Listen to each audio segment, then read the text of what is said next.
말씀 구약성경 미가서 5장 2절에서 4절입니다.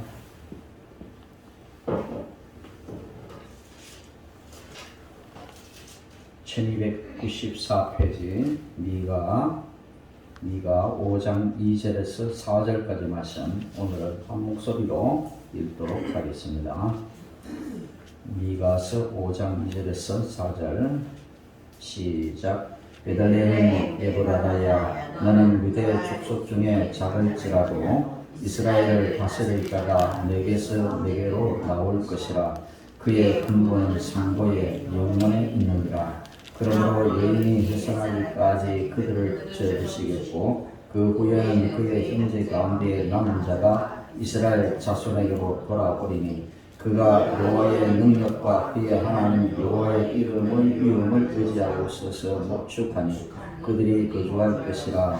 이제 그가 창대하여 땅 끝까지 미치리라. 아멘. 오늘은 이스라엘을 다스릴 자라는 제목을 가지고 함께 말씀을 나눕니다.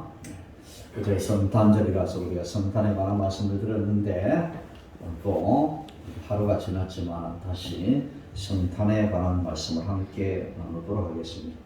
어제는 토요일에 예배를 드리니까 온종일 좀 헷갈렸습니다.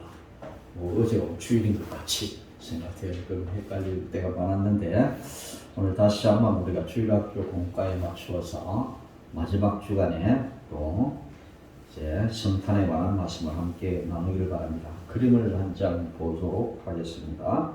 제가 자세히 그린지 모르겠습니다만 이 그림은 좀 축소된 그림인데 완전 전체 그림을 보면 좀 굉장히 화려한 그림인데요. 이 그림은 현재 루브르 박물관에 전시되어 있는 아주 유명한 그림입니다. 전체 그림은 여러 사람들이 많이 나옵니다. 이것은 중간에 딱 잘라서 보내드리는 그림인데요.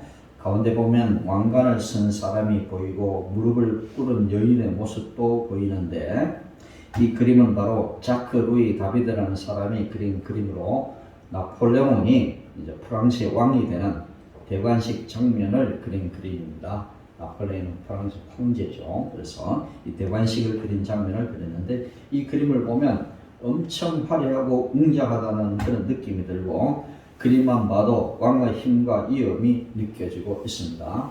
우리가 내년에면 대통령 선거가 있게 되는데, 대통령 선거에 누가 당선이 되면 그분은 또 이제 국회의사당 앞에서 이제 취임식을 하게 됩니다. 이 취임식은 바로 옛날 왕으로 말하면 대관식과 같은 그런 것입니다. 미국의 대통령들은 이제 목사님이 나와가지고 성령에다가 대통령이 분들이 손을 얹고 기도함으로 이제 시작이 되어지는데, 여러분들 어떻습니까? 미국에는 요즘은 조금 기독교가 변질이 많이 되었습니다. 그래서 목사님들이 기도를 하는데, 그렇습니다. 다른 종교를 가진 사람들이 많이 반대를 하겠죠. 왜? 목사만 나와서 기도를 해야 되냐? 이렇게. 미국의 기독교 인구가 60%라고 하지만 그렇습니다. 그래서 이제는 그런 것 때문에 어떤 재작년부터 이제 어떤 분들이 미국 이제는 대통령 취임식에 기도를 하면서 마지막에 기도하고 난 뒤에 뭐라고 기도합니까? 예수님의 이름으로 기도합니다. 이렇게 하는데, 뭐라고 기도하면 마지막에 모든 이들이 믿는 종교의 이름으로 기도합니다. 이렇게 부르다는 것이죠. 그만 기독교가 변질이 됐다. 자신 있게 예수님의 이름으로 기도합니다 라고 말하지 못할까? 시대가 많이 변하고 그만큼 기독교가 변질되었다는 것을 우리에게 가르쳐 줍니다. 이렇게 대통령도 취임식 할 때 가장 거대하고 성대하게 치러지게 됩니다. 아마 이제는 내년에도 또한 대통령 선거가 이루어지고 아마도 또 취임식을 할 텐데, 아마도 제 생각에는 코로나19 때문에 많이 축소가 되지 않을까 그렇게 생각이 되어집니다. 그럼에도 불구하고 많은 이들이 그 취임식에 와 참석하려고 서로 초청장을 기다리는 그런 사람들이 많을 겁니다. 저는 우리 교단의 총회장이 취임 예배에 초청을 받아 지난번 서울에 있는 총회회관에 한번 가본 적이 있습니다. 가서 들으니까 코로나19 때문에 드문드문 앉아야 되기 때문에 총회회관 그 예배 장소에 사람들이 꽉 차지 못해서요. 얘기를 들으니까 거기에 서로 참석하려고 굉장히 힘을 많이 썼다라는 그런 생각이 들었습니다. 저는 마침 이때 시찰장 자격을 갖추었기 때문에 총회회관에 가서 취임식 예배 참석하는 그런 뭐랄까 영광을 누렸지만 그렇습니다. 이렇게 작은 교단에 어떤 교단의 교단장이 취임하는데도 이렇게 성대하게 치러지거든요. 코로나19 때문에 많이 축소가 되어졌지만 이렇게 한 단체의 단체장이 취임하는데도 이렇게 화려하고 웅장을 한다라는 것입니다. 나폴레옹 왕이 이제 왕이 되는 그 대관식 장면은 오늘 그림이 우리들에게 보여주는 대로 정말 화려한 그런 모습을 우리에게 보여주고 있습니다. 그런데 이렇게 대부분의 왕들은 왕이 될 때 이렇게 화려하고 웅장한 의식을 거행하는 것을 통해서 왕이 되는 것입니다. 대통령도 마찬가지죠. 그런데 오늘은 그렇지 않는 왕이 한 분 계십니다. 바로 왕으로 이 땅에 오신 예수님이십니다. 예수님이 어디서 태어나셨다라고요? 말구이에 태어났다. 말구이에 냄새가 나겠죠. 학자들은 그렇게 이야기합니다. 그때에 이 시절에 목동들은 양을 이끌고 다 먼 곳으로 이동을 하고 있는 상태다라고 합니다. 그 당시에 많은 사람들이 호적하러 애국으로 내려가는 길이었기 때문에 이제는 그 베들레헴에 이제는 들어가서 유축할 것이 없죠. 그래서 예수님의 부모들은 할 수 없어서 어떻게 하느냐, 이제 그 할 곳이 없으니까 아이는 이제는 곧 태어날 것 같고, 그래서 그들은 이렇게 말구이에 가서 아기를 탄생하게 됩니다. 말구이라고 하면 말이 거하는 것을 말하는데, 저도 어릴 때 소가 이렇게 소를 키우기도 했었는데 소 마구간에 가면 굉장히 더럽습니다. 그래서 소는 똥을 싸고 그 지가 발로 밟고 또 그 위에다 누워 자고, 그래서 소 엉덩이에 항상 이렇게 똥이 막 붙어 있어요. 굉장히 더럽습니다. 그래서 그때그때 치워주지 않으면 굉장히 더럽죠. 보다 더 더러운 것은 돼지들이 거주하는 곳입니다. 돼지는 진짜 더럽습니다. 얼마나 냄새가 많이 나는지 모릅니다. 그런데 이렇게 말구이오 하면 말이 거하는 그런 마구간을 가르쳐 말하는데 굉장히 더럽겠죠. 그러나 이때는 모든 말을 키우는 목자들이 들판으로 나가 오랫동안 지내온 그런 시절이기 때문에 마구간은 깨끗이 청소가 되어 있고 그래도 거주할 만한 곳이다, 그렇게 생각을 하고 있습니다. 그래도 마구간은 마구간이죠. 예수님께서는 초라한 모습으로 마구간에서 그렇게 탄생을 했던 것입니다. 그리고 이 왕이 태어나는 그가 정말 웅장하고 아주 의리한 그런 궁궐에서 태어나야 마땅함에도 불구하고 이렇게 예수님은 초라한 모습으로 태어났었다라는 것입니다. 오늘 본문을 기록한 이 미가 선지자는 이제 BC 8세기에서 활동했던 그런 선지자였는데요. 이때 일어났던 사건이 바로 아수르에 의해서 북이스라엘이 멸망하는 때였습니다. BC 722년, 그러니까 예수님이 태어나시기 700년 전이었죠. 700년 전에 이제 이 미가 선지자가 활동을 했습니다. 이사야 선지자와 비슷한 시기에 활동을 했죠. 그리고 계속해서 BC 586년에는 이제는 남쪽 유다가 그리고 예루살렘이 바벨론에 의해 함락되어 멸망을 당하게 되는 것입니다. 불과 200년이 안 되는 짧은 기간이었지만 북쪽 이스라엘이 망하고 남쪽 유다도 멸망을 당하게 되죠. 수차례 여러분들이 말씀드렸지만 이스라엘 나라가 이때 나라가 망하고 난 다음에 이제는 온 세계에 흩어져 살아가는 디아스포라의 삶을 살게 되어지고 무려 2500년 동안 1948년 나라가 독립할 동안 무려 2500년 동안 나라 없이 이곳저곳으로 떠돌아다니면서 온 세계에 흩어져 살아가는 그런 민족이었습니다. 이렇게 이스라엘이 당한 고난은 예수님께서 나실 때까지 700년 이상 계속되었고 그들은 줄곧 이방 나라의 압제 속에 방치가 되어 그렇게 살아왔습니다. 나라 없이 살아왔다는 거죠. 그래서 예수님 시대까지 700년이지만 그 이후로 2000년 하면 2500년이 넘죠. 나라 없이 지나온 것이.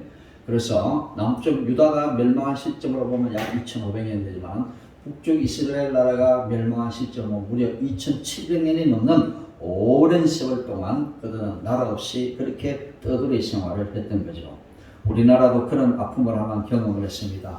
일제 치하 36년은 우리 민족의 큰 아픔이었습니다. 그래서 저는 종종 아버님으로부터 일제시대에 겪었던 아픔들을 이야기를 듣곤 했습니다. 저희 아버지는 이제 조선시대가 마지막 해였던 1910년대에 우리 조선이 망하게 되죠. 그런데 저희 아버지께서는 조선이 망하기 1년 전에 1909년에 태어났었죠. 1909년에 태어나서 아버지가 2살 때 조선이 망하게 됩니다. 우리 아버지는 조선시대에 태어났고 일제 치하 36년을 지났고 6.25도 경험했고 그렇게 지나온 그런 이 나라의 아픔을 고스란히 겪었던 그런 세대에 살아가셨던 분이었습니다. 6.25의 아픔들 또 일제 치하 36년 동안에 겪었던 아픔들을 저는 종종 듣게 되었습니다. 그래서 농사를 지으면 많은 부분들을 공출해야 되고 그런 아픔들 있죠.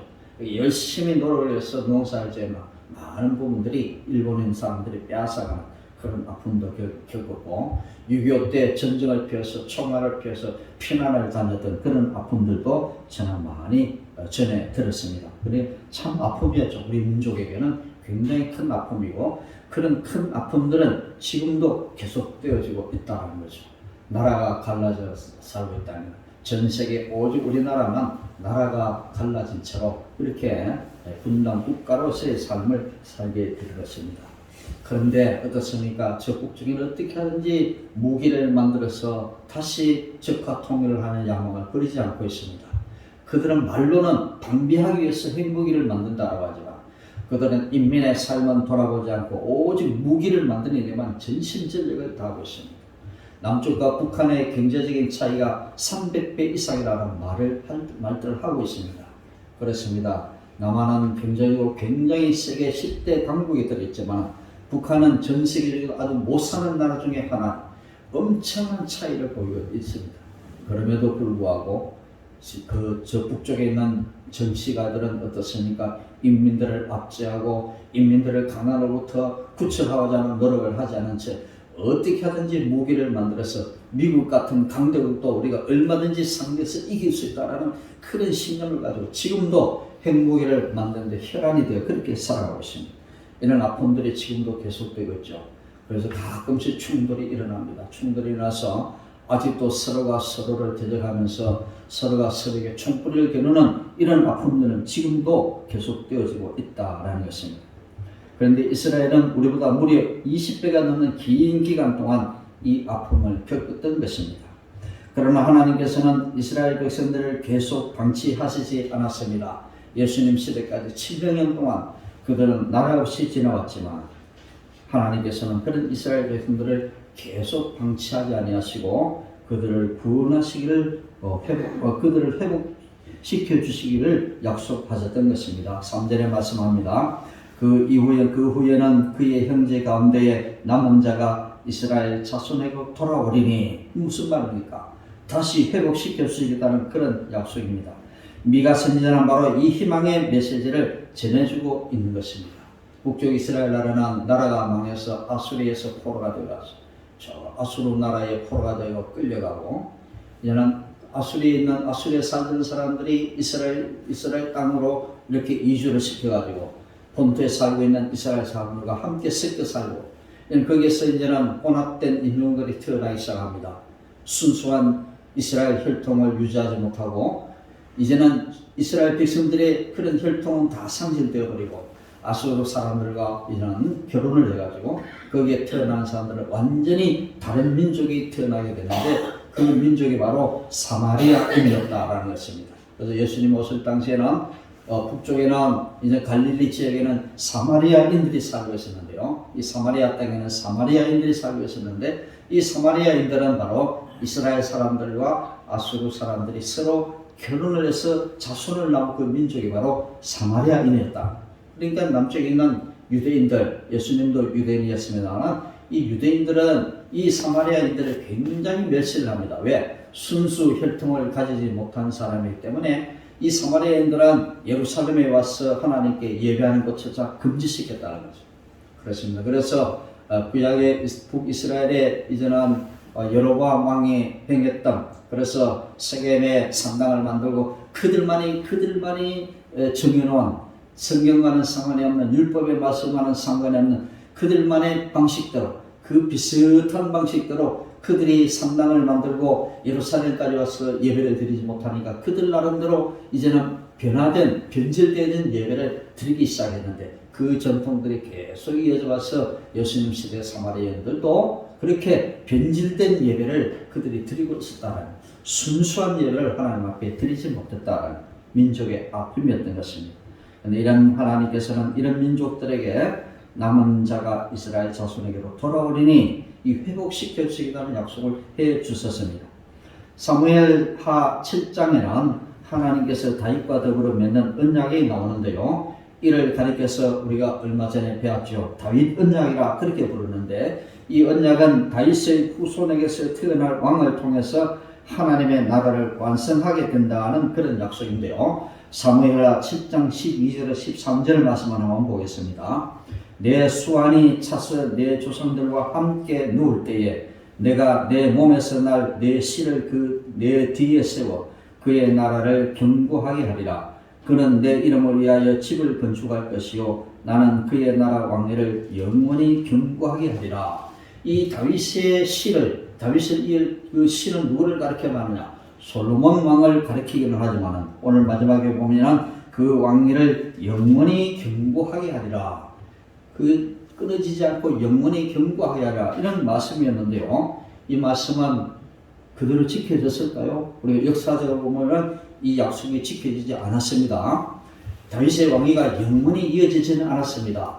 기원전 586년에 남쪽 유다는 다윗의 왕위가 계속 이어지지 못하고 멸망을 당해버리죠. 바벨론 나라의 포로가 되어가 버립니다.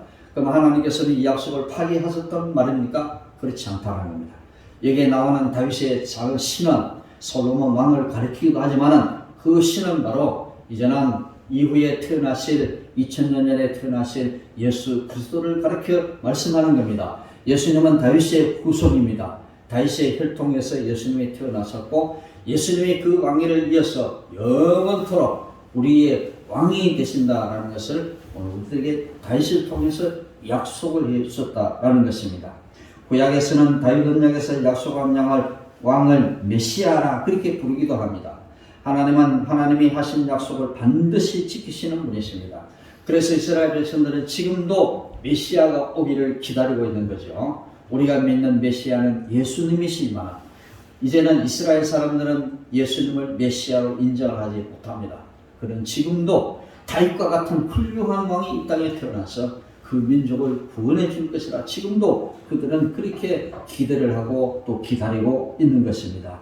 그래서 구약에서는 다윗 언약에서 약속한 메시아라고 부르기도 하는데 하나님은 이렇게 약속하신 약속을 반드시 지킨 분이었는데 그래서 2000년대 예수님을 이 땅에 보내주셨던 것입니다. 하나님의 나라의 왕은 다윗의 후손을 통해 하나님 나라를 완성해 나가실 것이 분명하다는 것이죠. 지금 예루살렘 상황은 매우 좋지 않습니다. 북이스라엘은 멸망을 했고 남유다 역시 곧 멸망을 당할 것이고 예루살렘 성전은 무너질 것입니다. 그런데 아직도 희망이 있습니다. 2절에 말씀합니다. 베들레헴 에브라다야 너는 유다 족속 중에 작을지라도 이스라엘을 다스릴 자가 내게로 나올 것이라. 그의 근본은 상고에 영원에 있느니라. 베들레헴은 이스라엘 말로 집을 의미하는 바이트와 빵을 의미하는 네헴이 합쳐진 단어입니다. 그래서 우리나라 말로 하면 이 베들레헴이라는 뜻은 뭐냐? 빵집이라는 그런 말. 순수한 우리말로 하면 떡집이라는 그런 뜻이죠. 그래서 이제는 서양 사람들이 만드는 빵을 빵집이라 하기도 하고 우리로 말하면 떡집이라 그렇게 말을 하기도 합니다. 요한복음 6장 27절에는 예수님께서 그런 말씀을 하십니다. 썩을 양식을 위하여 일하지 말고 영생하도록 있는 양식을 위하여 하라. 그렇게 말씀하시고 요한복음 6장 32절 33절 또 말씀하십니다. 내 아버지께서 너희에게 하늘로부터 참 떡을 주시나니 하나님의 떡은 하늘에서 내려 세상에 생명을 주는 것이니라 라고 말씀했습니다.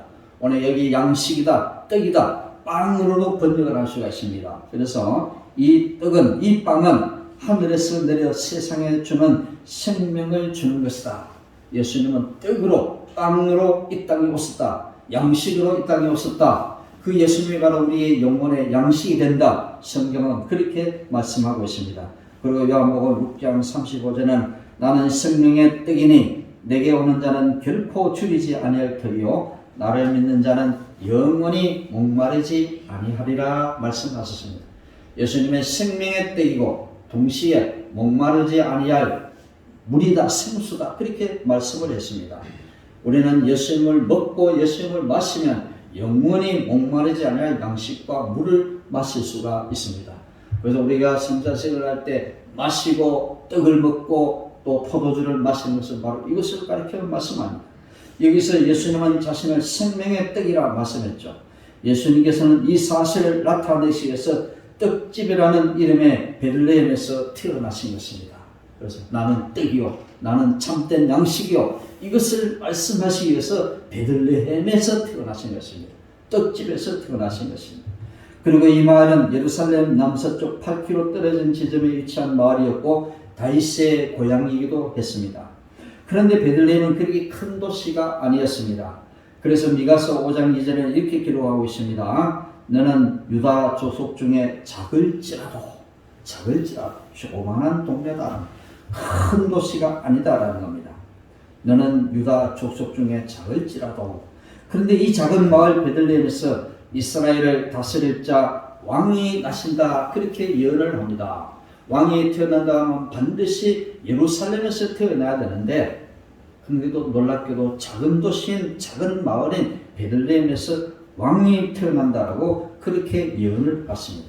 왕은 화려하고 멋있고 웅장한 궁전에서 태어나야 하는데 그리고 그런 궁전에서 멋있게 왕이 되어야 하는데 그 왕이 또 보통 왕이 아니라고 그렇게 말을 합니다. 그는 근본은 상고의 영원에 있는데라. 오늘 여기 상고라라는 말은 태초에 혹은 이 세상의 시작에라는 그런 의미를 가지고 있습니다. 이 예수님은 이 왕은 태초에 천지를 창조하실 때부터 존재했던 분이다. 그렇게 말. 요한복음 1장에도 말씀했죠.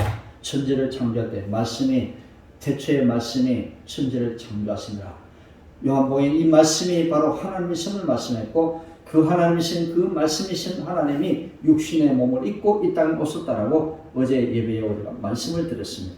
그렇습니다. 그런 왕이 이제는 영원부터 태초부터 영원까지 존재하는 그런 왕인데 이를 정리하는 것은 첫째 다윗의 후손으로 하나님 나라의 왕이 되시는 분이고 두 번째는 베들레헴에서 태어나셔서 이스라엘을 다스리시는 분이시고 세 번째 태초부터 영원까지 왕으로 계시는 분이라고 성경은 우리에게 가르쳐주고 있습니다. 이 왕이 누구일까요? 작은 마을 베들레헴으로 한번 가보도록 하겠습니다.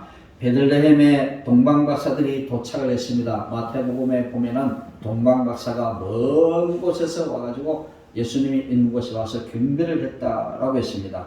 별을 보고 쫓아왔는데 왕이 나실 것 같아서 먼저 예루살렘에 있는 헤롯 왕 궁전에 먼저 갔습니다. 그들은 별을 따라왔지만 별이 인도하는 대로 따라왔지만 어느 순간에 예루살렘에 가까이 가서는 별을 찾아보지 않고 왕이 태어나면 예루살렘에 태어나겠지. 그들은 그렇게 생각하고 예루살렘에 들어갑니다. 그들이 예루살렘에 들어가면서 예루살렘은 발칵 뒤집어졌습니다. 그래서 여기는 왕이 안 태어났는데 왕의 아들이 태어나지 않는데 내가 왕이 태어난 것을 별을 보고 따라왔습니다. 라고 했습니다. 근데 이 동방가서들은 별을 따라갔으면 끝까지 별을 따라가야 되는데 예루살렘에서 태어났겠지라고 하면서 그때부터 별을 보지 않고 예루살렘에 들어가서 어떻습니까? 온 성이 발칵 뒤집어 버렸습니다. 그래서 헤롯 대왕은 어떻게 합니까? 2살 이하에 있는 모든 아이를 다 죽여버리는 거죠. 2살 이하의 모든 아이를 다 죽여버려요. 이런 끔찍한 일이 발생해요. 그것이 바로 동방박사들이 직행을 해서 베들을 봤으면 그런 일이 생겨나지 않을 텐데 별을 따라가다가 어떻습니까? 별을 따라가다가 자기 생각대로 예루살렘에 들어갔기 때문에 그런 끔찍한 일이 발생했다는 거죠. 우리도 신앙생활 하면서 끝까지 별을 따라가는 여러분들 되시기를 바랍니다. 별을 따라 살아가는 사람, 진리의 말씀을 따라 살고 성령의 인도를 따라 살아가야 되는데 어느 순간에 우리는 내 생각대로 살아갈 때가 있다. 별을 따라가다가 포기하고 내 생각대로 이게 맞겠지, 이게 옳은 일이 되겠지 그렇게 생각하면서 내 뜻대로 살아가다 낭패를 당하는 일들을 여러분들은 겪지 말아야 하겠습니다. 이렇게 베들레헴에 태어난 그 예수님, 그 왕을, 그들이 맞이하지 못하고 예루살렘에 들어갔기 때문에 그 예루살렘은 끔찍한 일이 벌어지게 되어졌던 것입니다. 그런데 그 궁전에는 진정한 왕이 없었다라는 거죠. 그래서 다시 배를 따라 베들레헴까지 왔습니다. 어떤 학자는 말합니다. 이 동방에 있는 동방바사들이 예루살렘 베들레헴까지 오는 데는 무려 한 2년 정도의 시일이 걸릴 것이다. 왜? 2살 이하에 있는 아이들을 다 죽였기 때문에 그들이 오는데 한 2년이 걸렸을 것이다. 그래서 어떤 목사님 말합니다. 이 동방에서 하는 동쪽이 어딜까? 한국이 아닐까? 저 동쪽 끝에 있는 한국이 아닐까? 그렇게 생각하는 분도 있다라는 거죠. 알 수가 없죠. 우리가 신라시대 때 어떤 사람이 그것까지 갔는지도 알 수는 없겠지만 많은 학자들은 동방이라고 말하면 좀 바벨론 지역에 있는 그런 지역들을 가리켜 그러니까 그러나 어쨌든 굉장히 시간이 많이 걸려서 예수님이 태어나기 전부터 그들은 출발하는 겁니다. 별을 따라서 예수님이 태어나기 전부터 시간이 많이 걸리기 때문에 예수님이 태어나기 전부터 별을 따라 출발해 오다가 예루살렘에 들어갔다가 다시 베들레헴을 가는 거죠. 그래서 베들레헴에 가서 이제는 그들이 예수님께 경배를 합니다. 마태복음 2장 1절에 헤롯 왕 때에 예수께서 유다 베들레헴에서 나심에 동방으로부터 박사들이 예루살렘에 이르러 말하되 동방박사가 찾던 왕 그리고 오늘 우리가 찾는 하나님 나라의 왕은 바로 예수님이십니다. 예루살렘에 들어가서 맞이하는 것이 아니라 바로 예언하신 대로 떡집에서 예수님을 맞이해야 되는 것이죠. 그런데 예수님이 이제는 예루살렘에서 태어나지 아니하시고 이스라엘의 작은 마을 베들레헴에서 태어나셨던 것입니다. 그리고 그 예수님은 태초부터 영원까지 하나님 나라의 왕이신 분이십니다. 굉장하신 분인데 이 굉장하신 분이 하늘의 하나님의 아들의 신분을 가진 분이 육신의 몸을 입고 이 땅에 오셨는데 초라하기도 작은 마을 그것도 마국간에서 초라한 모습으로 이 땅에 오셨던 것입니다. 동방바사들이 생각했던 예루살렘 성에서 궁전에서 위대하게 화려하게 탄생했을 것이다. 우리는 그렇게 생각을 할 것입니다. 그러나 예수님은 그렇지 않고 아주 작은 모습으로 초라한 모습으로 이 땅에 오셨던 것입니다. 왜 태초부터 영원까지 하나님 나라의 왕이신 예수님은 화려하고 멋진 궁전이 아니라 베들레헴에서 태어나셨을까요?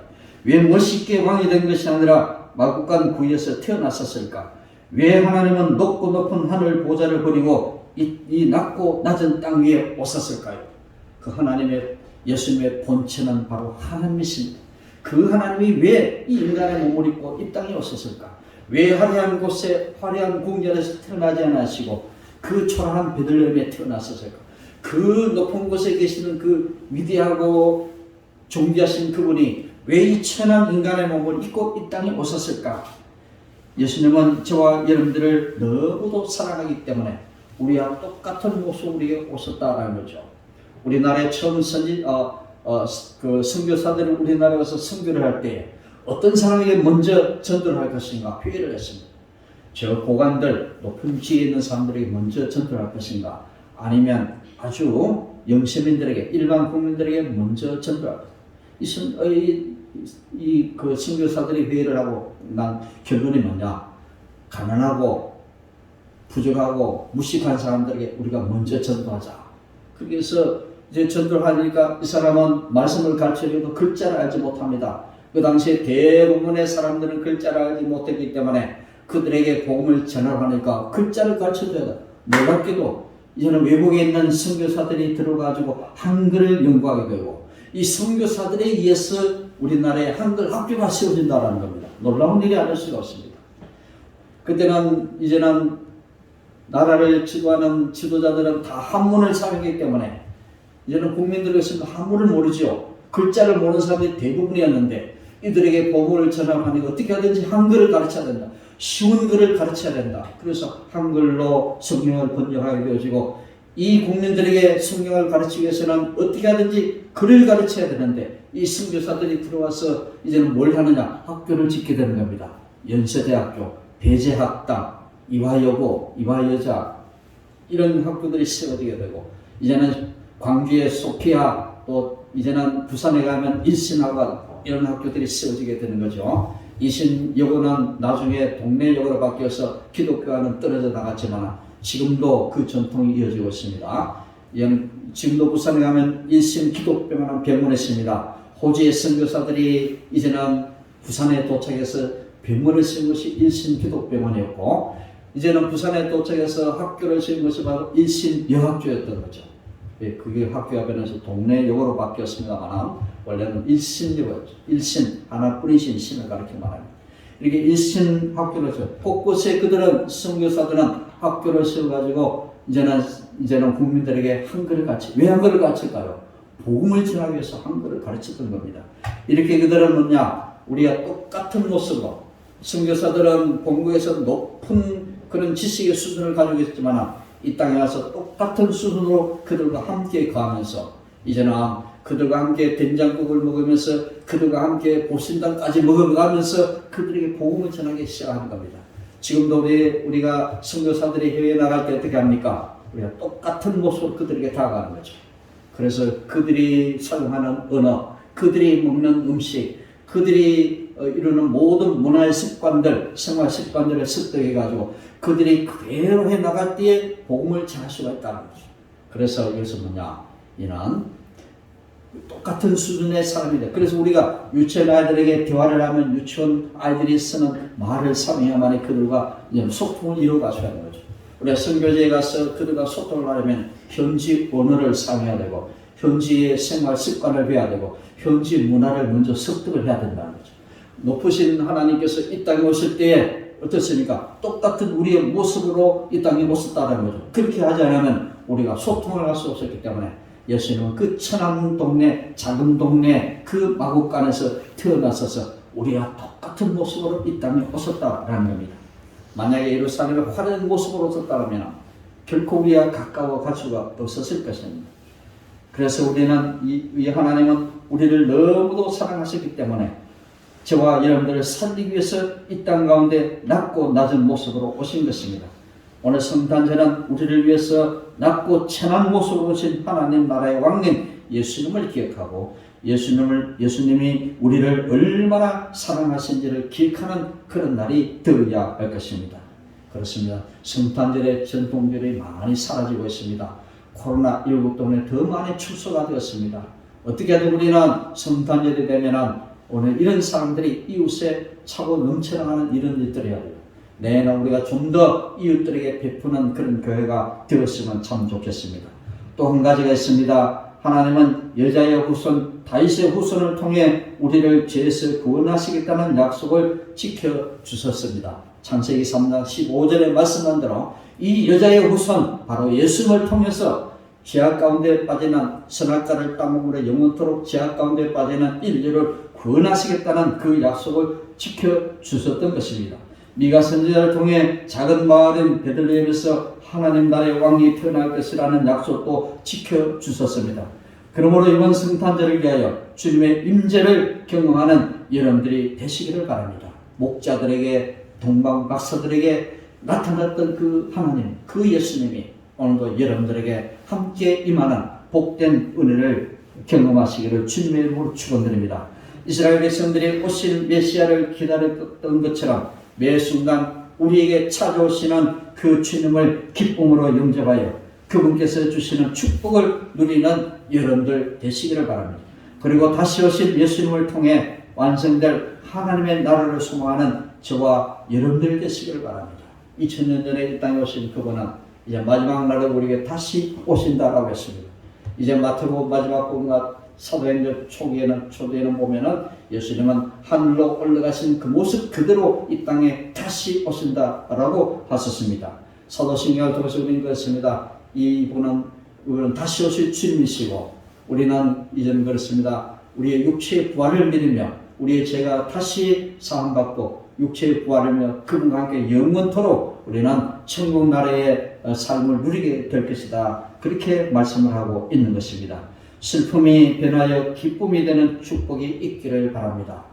미가 선지자 시대에 그 암울한 시대에 이 소망의 빛을 전해주던 것처럼 오늘 여러분들에게도 슬픔이 변하여 기쁨이 되는 축복이 있기를 바라고 슬픔의 자리인 에보라다가 풍성한 베들레헴이 되는 축복을 누리시기를 바랍니다. 에보라다라는 것은 슬픔이라는 뜻을 가지고 있는데 이제는 풍성한 베들레헴이 되는 축복을 다 누리시기를 바랍니다. 항상 희망을 잃지 않고 좋은 날 보기를 기다리며 인내하며 살아가는 여러분들 되시기를 바랍니다. 비록 힘들지라도 떡집에서 태어나신 그 예수님을 우리가 바라보면서 주님의 임재를 경험하고 항상 희망을 잊지 않는 우리 모두가 되기를 바랍니다. 생명의 떡이신 예수님을 영접함으로 풍성한 은혜의 삶을 살아가시기를 바랍니다. 매일매일 생명의 떡인 말씀을 먹으며 영육간에 여러분들의 삶이 풍성해지기를 축복합니다. 마지막으로 평강의 은혜를 풍성히 누리시기를 바랍니다. 어떤 고통과 어려움 속에서도 낙심하지 않고 우리를 돌보시고 다스리시는 주님의 인도를 따라 평강의 삶을 살아가는 저와 여러분들 되시기를 주님의 이름으로 간절히 축복합니다. 기도하겠습니다. 좋으신 하나님 은혜 감사합니다. 오늘도 오셔서 말씀해 주시고 우리의 삶 속에 소망으로 임하심을 진심으로 감사를 드립니다. 하루하루 삶 가운데서 늘 우리에게 찾아오신 그 주님을 경험하는 우리 모두가 되게 도와주옵소서. 힘든 삶 가운데서도 우리에게 찾아오시는 그 주님을 날마다 영접하며 그분께서 주시는 평강의 은혜를 입게 하여 주시고 희망의 은혜를 우리가 잊지 않도록 붙들어 주시기를 간절히 빌고 소원을 드립니다. 아버지 하나님 코로나19로 인하여 팬데믹 상황 가운데 있는 이 나라 민족에 주님이 함께 해주시고 한 줄기 소망의 빛으로 오신 그 주님을 기쁨으로 영접하여 다시 한번 이 나라 민족이 세우신 교회들이 또 세우신 가정들이 회복의 은혜를 경험할 수 있는 복된 은혜를 허락해 주옵소서. 미가 선지자를 통하여 우리에게 새로운 소망의 말씀을 주신 것 같이 오늘도 시간마다 때마다 우리에게 베푸시는 놀라운 은혜의 말씀들을 통하여 우리 하나님께서 베푸시는 놀라운 축복을 경험하는 매일매일의 삶이 되어질 수 있도록 인도해 주시옵소서. 모든 것 감사드리며 예수님 이름으로 간절히 기도드립니다. 아멘.